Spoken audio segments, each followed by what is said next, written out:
Semangat kan? Meskipun pada hari ini kita masih belajar dari rumah.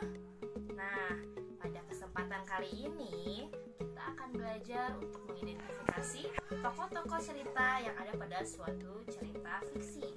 Nah, sebelumnya ada yang tahu tidak apa itu tokoh? Ada yang tahu tidak? Nah, sekarang kita akan membahas terlebih dahulu apa itu tokoh. Nah, tokoh adalah pemain ataupun pemeran yang ada di dalam sebuah cerita. Nah, berdasarkan perannya, tokoh terbagi menjadi dua loh. Tokoh yang pertama yaitu adalah tokoh utama. Apa itu tokoh utama? Tokoh utama itu adalah tokoh yang kemunculannya terus-menerus. Jadi kemunculannya sangat sering dalam sebuah cerita. Nah, tokoh utama ini berperan sangat penting dalam sebuah cerita. Yang kedua adalah tokoh tambahan. Tokoh tambahan ini kemunculannya lebih sedikit dan ataupun bisa dibilang jarang ya dalam sebuah cerita. Tokoh tambahan ini berperan untuk pemanis dan melengkapi dalam sebuah cerita. Nah, selanjutnya tokoh berdasarkan sifatnya bedakan menjadi dua juga. Yang pertama ada tokoh protagonis. Lalu yang kedua yaitu tokoh antagonis. Tokoh protagonis. Tokoh protagonis adalah tokoh dalam sebuah cerita yang bersifat baik. Nah, sedangkan antagonis adalah sebaliknya. Ayo, ada yang tahu? Ya, betul. Tokoh antagonis adalah tokoh yang memiliki sifat jahat dalam sebuah cerita. Nah, apakah sudah mengerti yang dimaksud dengan tokoh-tokoh dalam sebuah cerita fiksi? Nah, kalau sudah mengerti, maka pada hari ini kita akan mengidentifikasi tokoh-tokoh yang ada pada sebuah cerita fiksi. Nah, cerita fiksi yang akan kita pelajari hari ini adalah cerita Kisah Sang Putri Tangguk. Kisah Putri Tangguk. Putri Tangguk tinggal bersama suami dan ketujuh anaknya di daerah Jambi. Putri Tangguk memiliki sepetak sawah yang ditanami padi.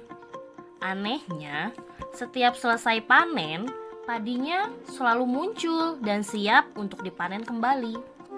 Bahkan, ketujuh lumbung Putri Tangguk hampir penuh untuk menampung hasil panennya.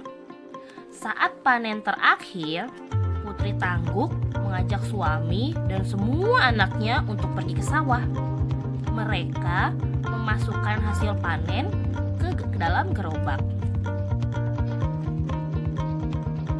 Panen sudah selesai. Sepertinya persediaan padi kita sudah cukup untuk beberapa bulan, kata Putri Tangguk. Kemudian mereka mendorong gerobak bersama-sama. Di tengah perjalanan, Putri Tangguk jatuh terpeleset. Aduh! Teriak Putri Tangguk. Hati-hati Bu, semalam hujan deras, jalannya menjadi licin, kata suami Putri Tangguk sambil membantunya berdiri. Gara-gara hujan, jalannya licin. Perjalanan ke rumah masih panjang. Bisa-bisa aku terjatuh lagi, gerutu Putri Tangguk. Putri Tangguk mengambil padi dari gerobaknya. Kemudian padi ditebar di jalan. Melihat perilaku ibunya, si anak sulung pun bertanya, "Apa yang ibu lakukan? Mengapa ibu membuang padi itu ke jalan?" "Ibu tidak membuang padi. Padi ini ibu gunakan sebagai pengganti pasir. Ibu menebarnya agar jalan ini tidak licin lagi," jawab Putri Tangguk. "Istriku, bukankah padi itu untuk kita makan? Tidak baik rasanya jika membuang-buang makanan," nasihat suami kepada Putri Tangguk. Putri Tangguk tidak mengindahkan nasihat suaminya. Bahkan Putri Tangguk membantahnya. "Masa bodoh? Bukankah padi kita sudah banyak? Apa kau mau aku terjatuh lagi dan tulangku patah?" bantah Putri Tangguk sambil terus menebar padi ke jalan. Setelah panen terakhir, Putri Tangguk tidak pernah kembali lagi ke sawah. Ia berada di rumah untuk merawat ketujuh anaknya.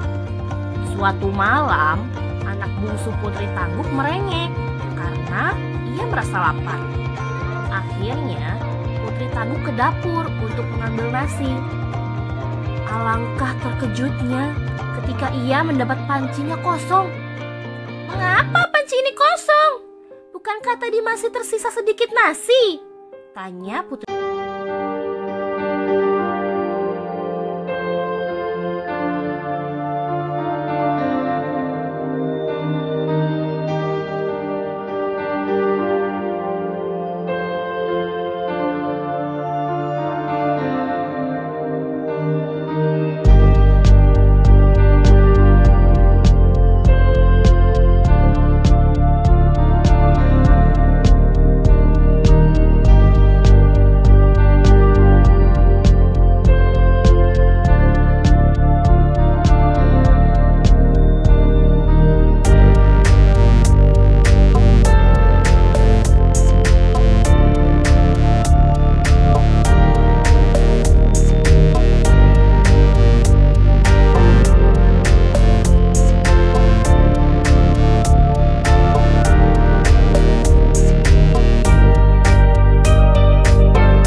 Sekarang kau dan keluargamu harus bekerja keras. Bersihkan sawah ini, bajaklah, lalu tanamlah kami kembali.